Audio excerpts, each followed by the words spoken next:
tahu artinya. Surat Toha ambil saja, surat Yasin ambil saja, ya dan sinnya, begitu seterusnya. Toh itu hanya Allah yang tahu artinya. Ternyata tidak begitu. Ternyata ini salah satu bentuk bahwa Al-Quran itu hadir, ditunjukkan oleh Allah bahwa siapa yang tidak percaya kepada Al-Quran, maka dia dimasukkan ke dalam neraka Syaqor. Dan dalam Al-Quran itu dijelaskan tentang penjelasan neraka Syaqor. Salah satu poin pentingnya adalah masalah hukum fi Syaqor. Jawabannya alaiha tis'ata asyara. Di dalamnya ada 19.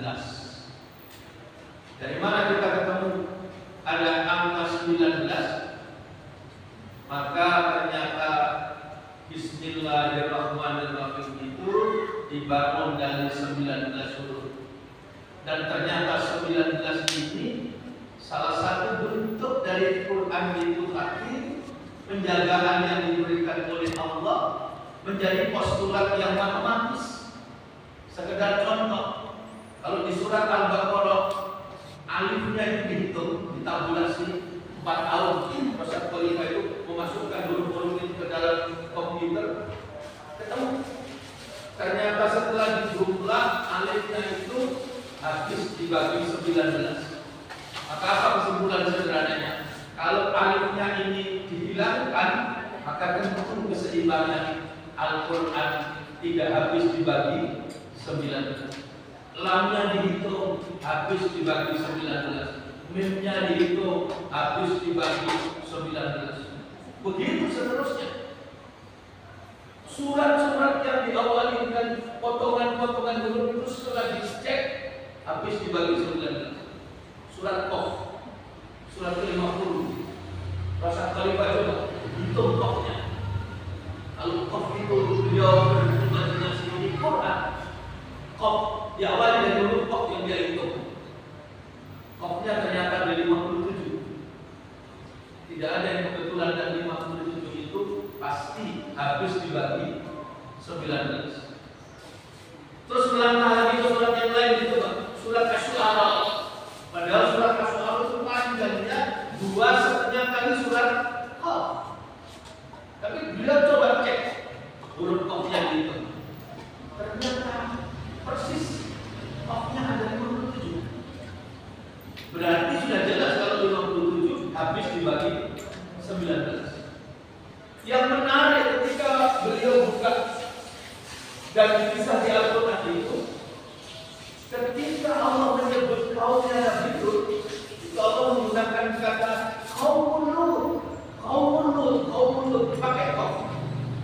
Tapi ada satu ternyata oleh Allah diperkecualikan, tidak menggunakan kata Qaumun Lut, tapi menggunakan kata Ikhwanul Lut.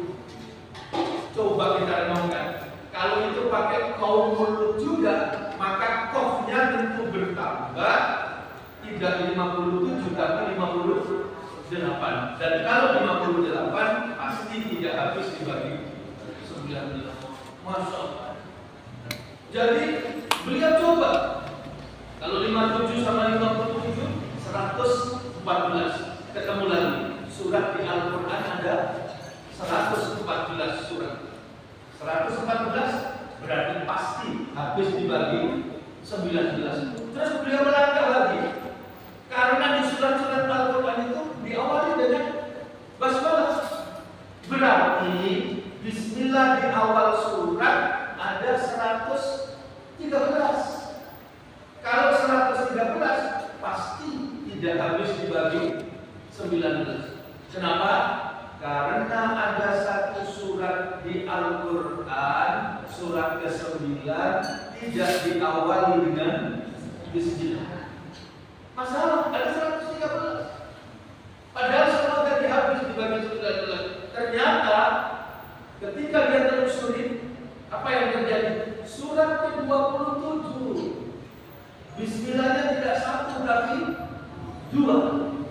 Ketika Nabi Sulaiman berdakwah kepada Ratu Balqis. Nabi Sulaiman kirim surat, dan surat itu tertera apa bu? Innahu min Sulaimana wa innahu bismillahirrahmanirrahim. Jadi bismillahnya tidak 113 Al-Quran, tapi 114. Habis dibagi 19. Ini adalah salah satu dari yang ditunjukkan oleh Allah bahwa Al-Quran itu teratur, hakim. Al-Quran itu jelas detail dan berperinci. Allah tunjukkan yang menarik, coba kita renungkan. Yang tidak ada bismillahnya surat keberapa tadi? Surat ke-9. Yang bismillahnya 2, surat ke-27. Coba kita hitung. Dari 9 ke 27. 1, 2, 3. Ada berapa? 19. Begitu Allah tunjukkan kepada kita. Maka pertama di Quran surat ke-36, surat Yasin, dari huruf muqatta'ah saja itu sudah mencerminkan bahwa Al-Quran itu hakim. Di samping yang kedua, yang tidak kalah pentingnya, setiap selesai potongan-potongan huruf itu ternyata ada sesuatu yang dahsyat. Perhatikan, ada pesan yang luar biasa. Fokus. Ketika setelah ada potongan-potongan huruf itu, maka setelahnya ada informasi yang dahsyat yang tidak boleh kita lewatkan begitu saja. Ada kekayaan yang luar biasa yang diberikan oleh Allah yang tidak boleh kita sia-siakan. Apa itu? Ternyata setelah potongan-potongan huruf itu bisa dipastikan, dengan cek. Setelah itu Allah tunjukkan kekayaan besar, dan kekayaan besar itu tidak ada lain yaitu Al-Quran. Coba pada lihat surat Al-Baqarah. Setelah alif, lam, mim, berikutnya apa? Dzalikal kitabul la raiba fihi. Setelah Quran surat ke-20, surat Toha. Setelah Toha berikutnya apa? Ma anzalna alaikal Qur'ana litashqa. Setelah itu pasti Al-Quran. Setelah Toha maka ma anzalna alaikal Qur'ana litashqa. Diturunkannya Al-Quran ini bukan membuat engkau sedih. Diturunkannya Al-Quran ini bukan membuat engkau susah. Apa makna di balik itu? Artinya dengan Al-Quran itu Allah membawa dan mengantarkan kita hidup dalam kebahagiaan. Jadi setelah potongan itu Al-Quran. Lebih-lebih yang kita bicarakan ini setelah Yasin jelas Allah tunjukkan wal Qur'anil Hakim. Jadi Al-Quran itu penuh dengan hikmah. Maka surat Yasin ini mendidik dan mengajarkan kepada kita bagaimana Allah menunjukkan kepada kita tentang keteraturan. Bagaimana Allah menunjukkan kepada kita semua yang diberikan oleh Allah sudah teratur, terukur, teruji, seimbang, harmoni, sudah tertata, tidak ada yang salah pasang tempat, tidak ada salah ukur, tidak ada yang kebetulan. Jangankan keberadaan kita, jangankan nasib kita, jangankan apa yang kita miliki dan kita rasakan. Sepucuk daun yang jatuh, tidak ada yang kebetulan. Setetes air yang jatuh, tidak ada yang kebetulan.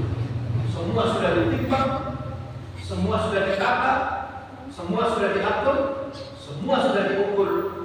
Maka orang yang beriman kepada Allah akan mengerti betul tentang apa? Dia akan berhusnudzon, apa Pak? Berbaik sangka dengan segala apa yang diberikan oleh Allah. Sebab apa? Dalam hidupnya dia akan bisa dengan mudah memetik mutiara hikmah dari setiap apapun yang diberikan oleh Allah dalam hidup dan kehidupan kita. Ketika kita hidup mengikuti petunjuk yang diberikan oleh Allah, maka mengalir deraslah kepada kita mutiara hikmah yang kemudian mampu mengantarkan kita mengerti dan menyadari makna hidup kita. Kemudian tampil dan hadir diri kita dengan kehadiran yang sempurna. Apa? Ada kalanya dia bersyukur, dan di kesempatan yang lain ada kalanya dia bersabar. Satu sikap hidup yang sangat indah yang diberikan bagi siapa? Bagi orang yang hidup dengan petunjuk yang diberikan oleh Allah, meyakini kebenaran yang diberikan oleh Allah, dan kemudian dia hidup dengan petunjuk yang diberikan oleh Allah. Yasin wal Qur'anil Hakim. Berikutnya apa? Innaka laminal mursalin.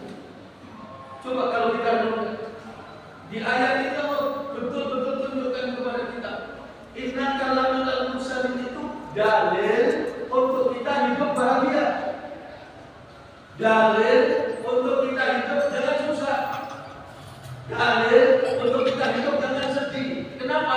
Apa hubungannya dengan innaka laminal mursalin? Bahwa Nabi itu, Nabi Muhammad, penutup para Nabi itu memang betul-betul adalah utusan Allah. Nabi itu dinyatakan utusan Allah. Coba kita renungkan misalnya, kita bayangkan Pak, kira-kira kalau kita ini diberi kesempatan oleh Allah hidup sejaman dengan Nabi, kira-kira kita ini melok Nabi atau melok Abu Jahal? Coba kira-kira, coba jenengan bandingkan dengan sekarang saja lah. Sekarang ini kan ada apa ya Pak? Ada namanya jejak digital. Orang itu bisa ditebak ngomongnya ya Allah. Esok dulu sore masuk. Enggak kita alhamdulillah ya Allah. Coba kita bayangkan itu. Padahal itu goncangannya belum jalannya.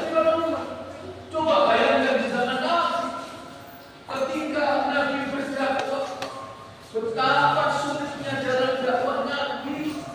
Yang menjadi pengikut Nabi masih bisa dihitung dengan jari. Itu pun mengalami tekanan, intimidasi. Coba kita bayangkan betapa sulitnya, betapa beratnya Nabi ketika membawa ini.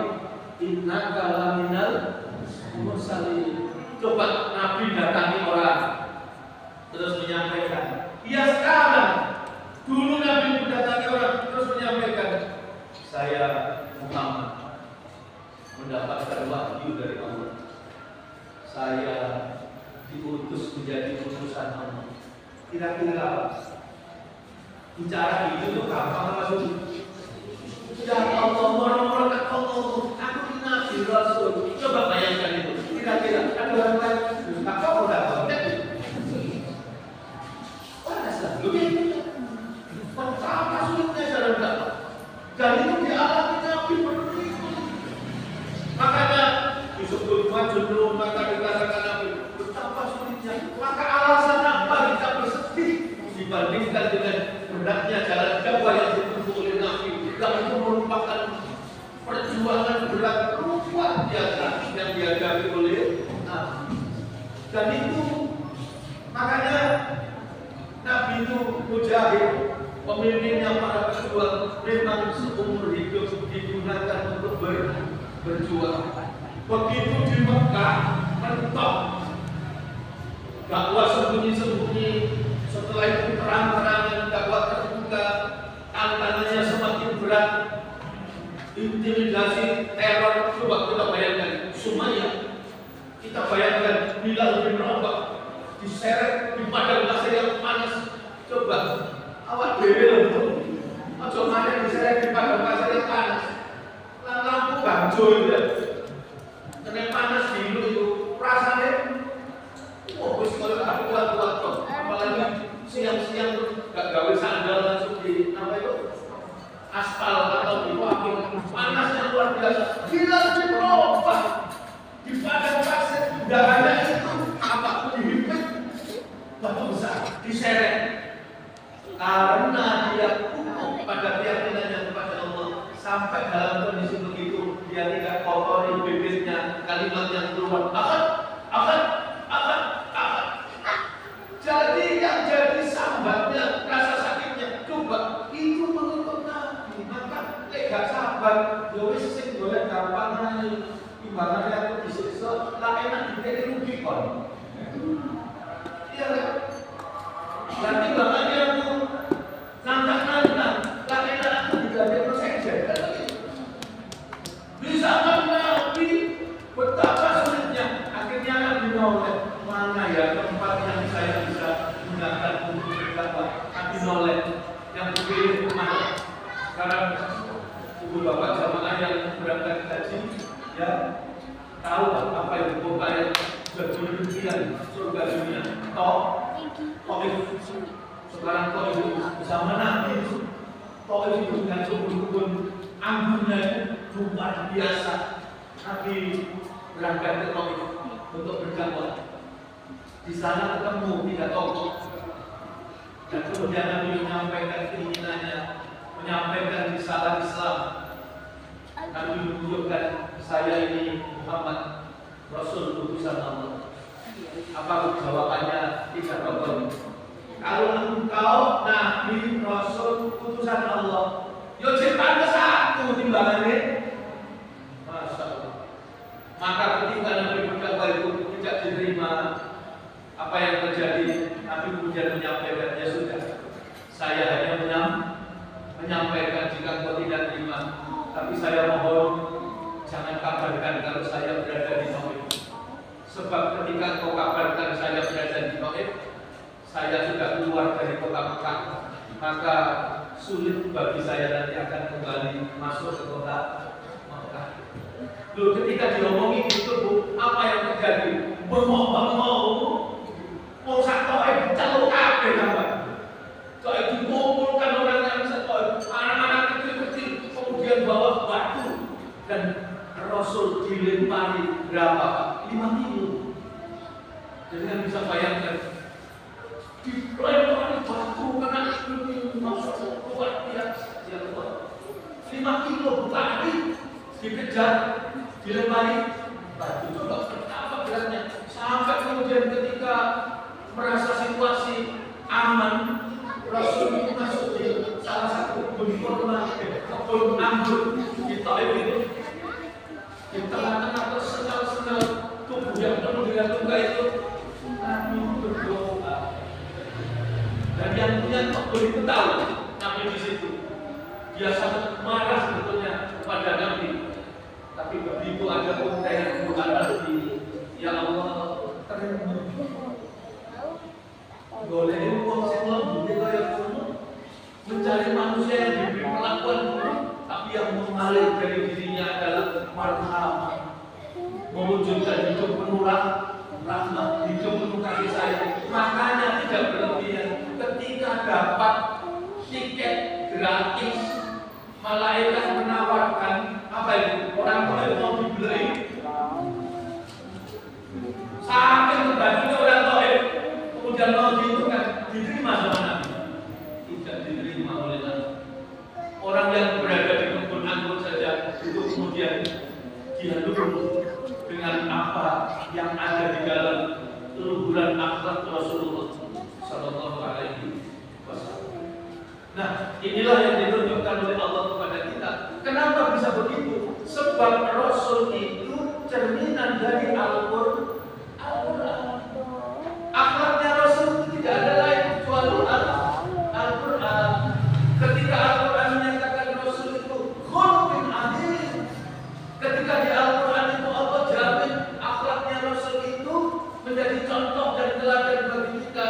Surat ke-33 surat Al-Ahzab ayat 21 itu, laqad kana lakum fi Rasulillahi uswatun hasanah. Uswatun hasanah Rasul itu karena Rasul satunya kata dan perbuatan dengan petunjuknya Allah, yaitu Al-Quran, yang betul-betul memberikan petunjuk kepada kita apa?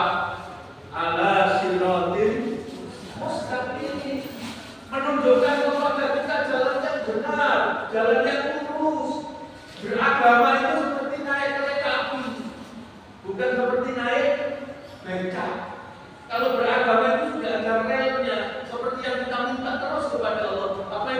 ihdinas siratal mustaqim. Sudah ada rednya, on the track. Nah, kalau agama menurut seperti model lain becak kan repot. Wong mau naik becak apa? Perasaannya repot. Nggak enak Pak. Masuk mobil kelompok ibu-ibu gowo panggilan yang menurut kayak gak apa becak Pak.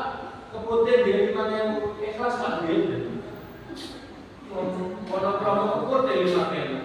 Dari saya becak, kok gitu monggo. Tapi dengan saya pandang hati ya. Wah, itu gak enak perasaan. Beragama itu adalah seperti remnya sudah ada. Maka Rasul hadir dengan petunjuk itulah yang mengantarkan apa itu? Ala siratil mustaqim. Jadi Quran itu penuh dengan hikmah. Teratur, terukur, teruji. Kejadiannya wong Kutisari kita mau pas bandrol. Gak kurang, gak lebih. Pasti yang selamat yang mulia kita ini. Inilah hakim. Maka di Quran surat Yasin Allah mengajarkan kita tentang keteraturan.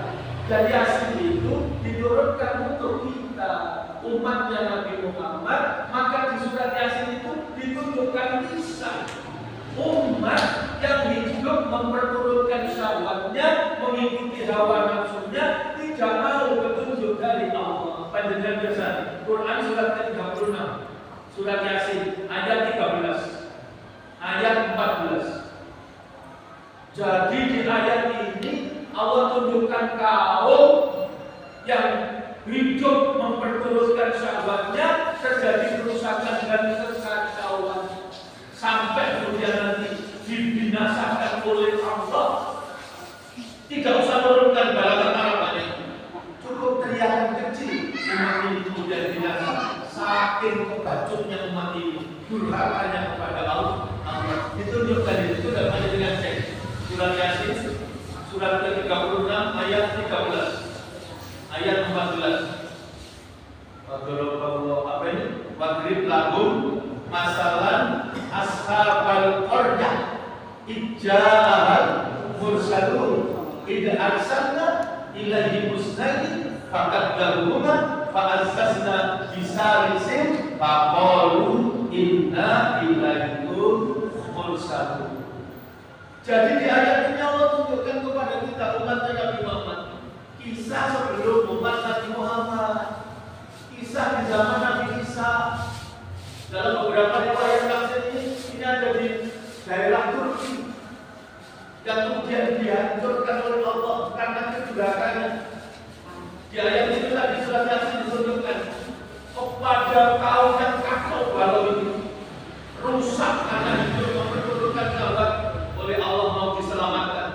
Diutus dua utusan Allah untuk menyampaikan petunjuk-petunjuknya Allah, kembali bertaubat, kembali ke jalan yang benar. Tapi apa yang terjadi? Penduduk negeri ini memang terkenal keras kepala. Wakil Pak dinasti sulit dituturi. Wakil ukuran ini. Ngomongin orang ini. Apa? Begitu utusan ini datang, kalimat pertama sambutannya langsung cepat. Segera angkat kaki dari tempat ini.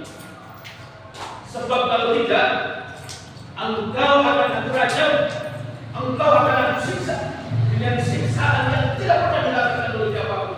Lumut dan berat. Apa dalilnya? Masyarakat kampung kami ini rusak, kacau. Kamu paham? Itu semua karena kehadiranmu. Kedatangan di tempat inilah yang menjadikan kami mendapatkan bala, mendapatkan musibah bencana yang kami rasakan. Itu proses duduk di sini. Terus utusan Allah itu menyampaikan apa yang disampaikan? Loh, kok saya yang dijadikan kambing? Kita. Bencana itu terjadi kan sebelum saya datang. Kenapa kok kesalahannya ditimpakan kepada saya? Bukankah itu semua terjadi karena kalian hidup tidak mau mengikuti petunjuk yang diberikan oleh Allah. Itu semua terjadi karena kalian betul-betul melampaui batas hidup memperturutkan sahabat kalian. Kami datang diutus oleh Allah menyampaikan kebenaran agar kalian bertaubat kembali di jalan yang benar. Kira-kira orang kalau keras kepala bisa terima apa? Tidak bisa. Wangel dinasihati. Padahal ad-dinun nasihat. Agama itu nasihat. Beruntung itu ketika kita mau menasehati dan mau dinasehati. Bencana dalam hidup itu ketika orang sudah tidak lagi mau menasehati dan tidak mau dinasehati.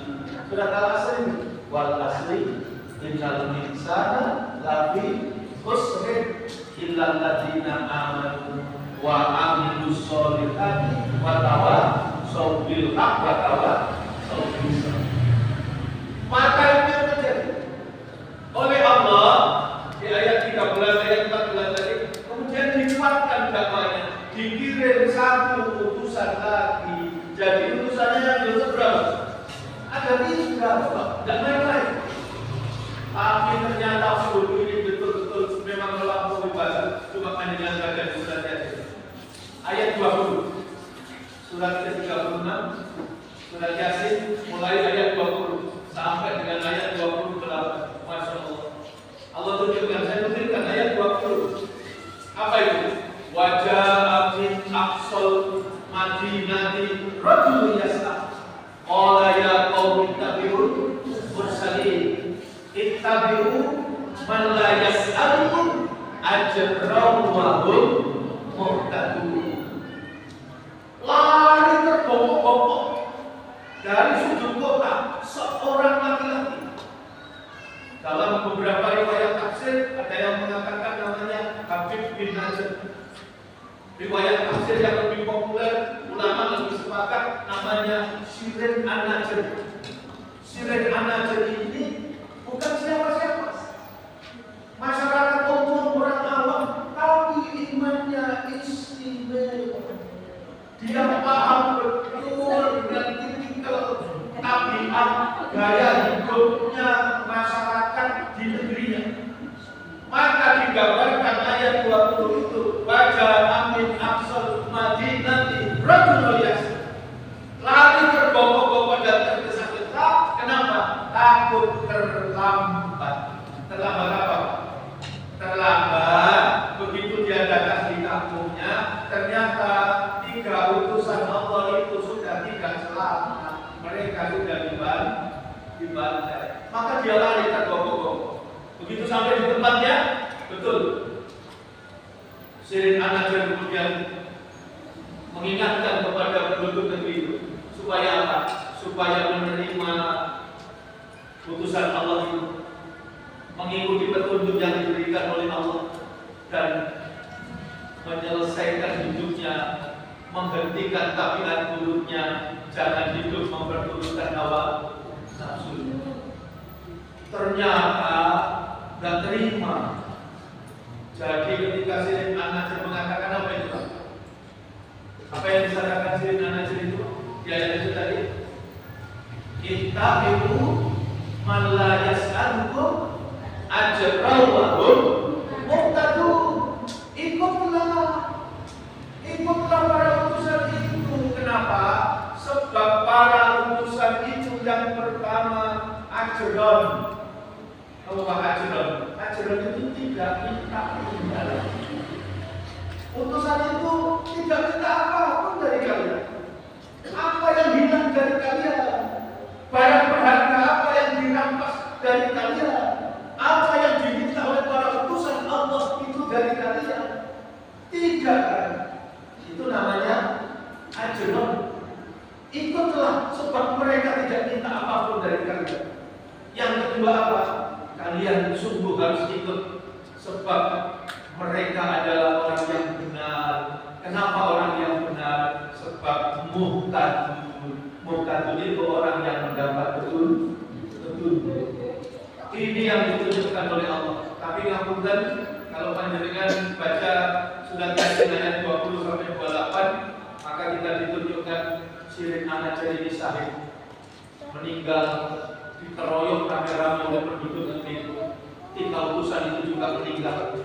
Kekejian itulah yang kemudian penduduk negeri itu dibinasakan oleh Allah. Tidak dengan mengirimkan banyak bala tentara, tapi cukup dengan niatan kecil.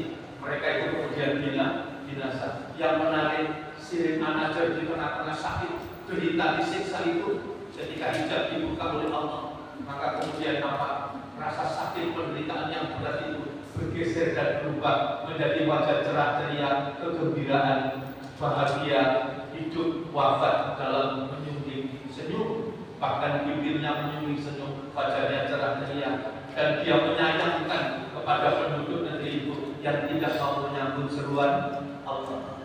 Berikutnya panjenengan ikuti surat Yasin, surat ke-36, ayat 38, ayat 39. Wasyamsu tajri li mustaqarrin laha dzalika taqdirul azizil alim wal qamaru qaddarnahu manazila hatta adadal urjudil qadid. Inilah Al-Qur'an yang hakim, menunjukkan kepada kita keteraturan matahari, bulan, bintang, bulan jalan. Dan di ayat ini Allah tunjukkan kepada kita bahwa matahari tidak diam. Coba bayangkan diri kita, ada takut panasan, kemudian kita nggak lakukan dewi. Padahal kita ini ada di bumi. Bumi ini beredar mengelilingi matahari, maka tidak mungkin kita berhenti lepas dari bumi. Bumi saja beredar mengelilingi matahari, dan matahari di jagat raya yang diciptakan oleh Allah ini jumlahnya tidak 1, tidak 2, tidak 10, tidak 100, tidak 1 juta. Mataharinya saja berbiliar-biliar matahari, dan masing-masing matahari berjalan beredar dikelilingi planet-planet dengan tertata teratur tertib. Iya, ditata oleh kita mataharinya 1, tapi di jagat raya yang diciptakan oleh Allah ini sedemikian teratur. Maka dijelaskan wasyamsu tajri li mustaqarrin laha dzalika taqdirul azizil alim wal qamara qaddarnahu manazila ta'ala urjudil qadid. Ada manzilah garis orbit itu yang ditunjukkan oleh Allah. Maka jika kita hidup teratur, kita hidup bahagia, masya Allah. Panjenengan buka Quran surat Yasin, surat ke-36, ayat 55, 56, 57, 58. Nah, misalnya kebahagiaan apa yang kita inginkan? Orang yang hidup dengan petunjuknya Allah dijamin bahagia sempurna. Sebab inna ashabal jannati yawma fi suburin fakihun wa azwajuhum fi zilalin alal ara'iki muttaqun lahum fiha fakihatun wa lahum ma yad'un salamun qawlan min rabbir rahim. Ya Allah, bacaan ini berefekna apa kebahagiaan yang mau kita cari melebihi yang disediakan oleh Allah. Suatu itu digambarkan di situ sulit untuk dilukiskan dengan kata-kata. Kata orang itu namanya apa? Spiritual experience, pengalaman batin, pengalaman rohani. Itu tidak bisa diceritakan, yang bisa dirasakan. Nabi Allah di Al-Quran itu saja menggambarkan, membahasakan dengan bahasa sederhana. Intinya di suatu itu sebentar sakinka, sa'omlah, dan sa'omnya yang nonton. Nah, coba kalau di dunia tak sering kali ojo mana itu tukaran, Mbak. Ini nang dunia itu guyon-guyon itu loh iso dadi tukaran. Terus gak usah karo wong yo kan bojone dhewe guyon-guyon iso dadi tukaran. Disokan seneng to Allah semua apa jadi ingat itu dijelaskan oleh Masya Allah. Begitulah dengan pasangan kita kenikmatan, tapi sayangnya menurut saya Mas Yosua bangun Pak, hanya orang lalu dari ini babaya wajib uang ini oleh anggur yang pada mampir ngombe, cuma kebeli aja Jadi aku rela lali itu Bapak dengan cek Quran surat ke-36 surat Yasin ayat 60. Alam tara ilaikum ya bani Adam alla ta'budu syaitan innahu lakum aduwwun mubin. Banyak manusia yang terpedaya larut dalam bisikan setan, kemudian hidup mengikuti hawa nafsu. Itu yang. Nah coba aja cek Quran surat 14, surat Ibrahim, ayatnya ayat 22. Itu nanti ketika manusia sudah divonis masuk surga atau masuk neraka, yang rombongan masuk surga nyaman. Sing masuk neraka dapat pembekalan Pak, ceramah dari setan. Itu ditunjukkan oleh Allah di Quran surat ke-14 surat Ibrahim ayat 22. Wa qala syaiton, berkata setan, kapan? Lama tubial amru, ketika nanti sudah ditetapkan perkara bagi setiap anak Adam masuk surga apa masuk neraka. Apa yang dikatakan setan? Jekerno Bu, sing diomongno innallaha wa'adakum wa'dal haq wa wa'atukum fa'akhlaqtukum wa ma kana li 'alaikum min sultan illa an ta'budu fastajabtum fala talumuni wa lumu anfusakum. Terus setan, innallaha wa'adakum wa'dal haq, sesungguhnya semua janji Allah itu benar. Ulang berada jadi innallaha wa'adakum wa'dal haq, sesungguhnya semua janji Allah itu benar. Wa wa'atukum wa akhlaqukum, aku juga banyak mengobrol janji, tapi semua janji-janji itu aku ingkari. Dengan dikasih innallaha wa'adakum wa'dal haq, dilanjutkan wa wa'atukum wa akhlaqukum. Dereng mantul masih dilanjutkan wa ma kana li 'alaikum min sultan, saya tidak pernah bisa menjadikan kalian menjadi orang jahat. Saya tidak mampu, saya tidak punya sultan, saya tidak punya kekuatan untuk menjadikan kalian ahli dosa, ahli maksiat. Wa kana li 'alaikum min sultan, saya tidak kuasa apa-apa. Illa anda al-hukum, kecuali saya hanya bisik, saya hanya mengajak, saya hanya membujuk, tapi anehnya fastajabtumni. Tapi aneh kalian tidak menyambut ajakan Allah, tapi kalian nurut ajakanku. Belum tambah kurang aja. Diterus nomane fala taluni, mulane ojo salahno aku. Fala taluni, jangan salahkan saya. Terus apa sing salah? Walumu anfusakum, salahkan diri kamu sendiri. Maka surat Yasin surat ke-36 ayat 60 mengajarkan kita Allah supaya kita jangan terpedaya bujukan setan. Saya lanjutkan sebelum terakhir ayat 78. Saking melampaui batasnya manusia, kalau hidup tidak mau mengikuti petunjuk dari Allah, maka dia tidak takut dengan neraka, dia juga tidak rindu ingin masuk surga. Dia memperturutkan syahwatnya, bahkan dia memberikan perumpamaan hidup dengan sangat-sangat dangkalnya, seolah-olah hidup hanya seperti sepotong tulang yang sudah lapuk. Ayat 78. Qala man yuhyil idoma wa hiya ramim. Itu adalah ungkapan dari siapa? Ubay bin Khalaf. Ubay bin Khalaf ini waktu wacut durhakanya kepada Allah sampai dia bawa tulang itu kemudian waktu remen-remen ini. Sehingga tulang dipukul-pukul kan ini. Terus dia bawa ditiup gitu. Ini hidup itu tulang. Lahir bayi, balita, anak-anak, remaja, dewasa, tua. Setelah tua mati. Setelah mati jadi tulang selesai. Siapa yang bisa menghidupkan tulang begini? Kalau itu itu Ubay bin Khalaf. Di surat Yasin dikisahkan oleh Allah. Maka dijawab oleh Allah, "Qul yuhyihan ladzi ansa'aha awal marrah. Sampaikan Muhammad, yang menghidupkan adalah yang menciptakan untuk kali yang pertama.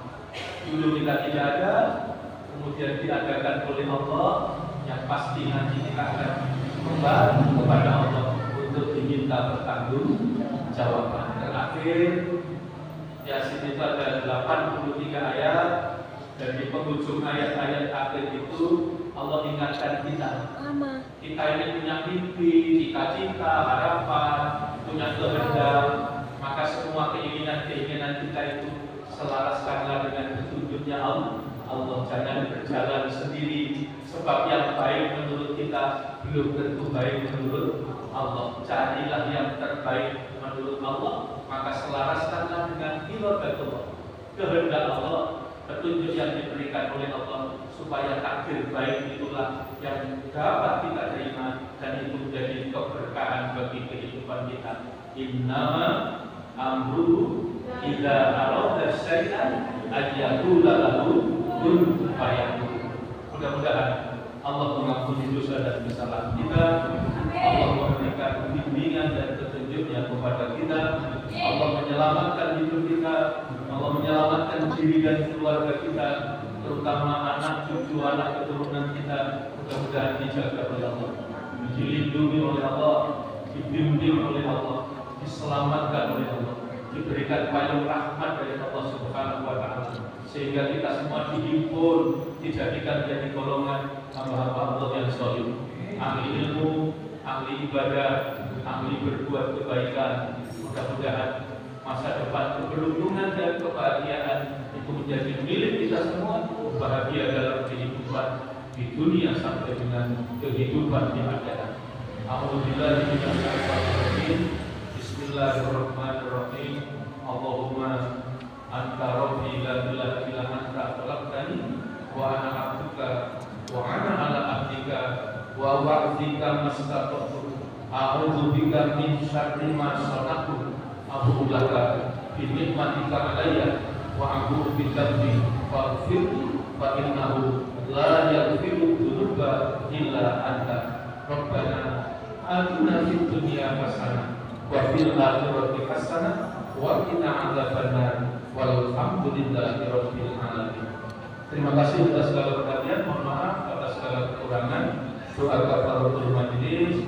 Subhanaka Allahumma wa bihamdika asyhadu an la ilaha illa anta astaghfiruka wa atubu ilaik.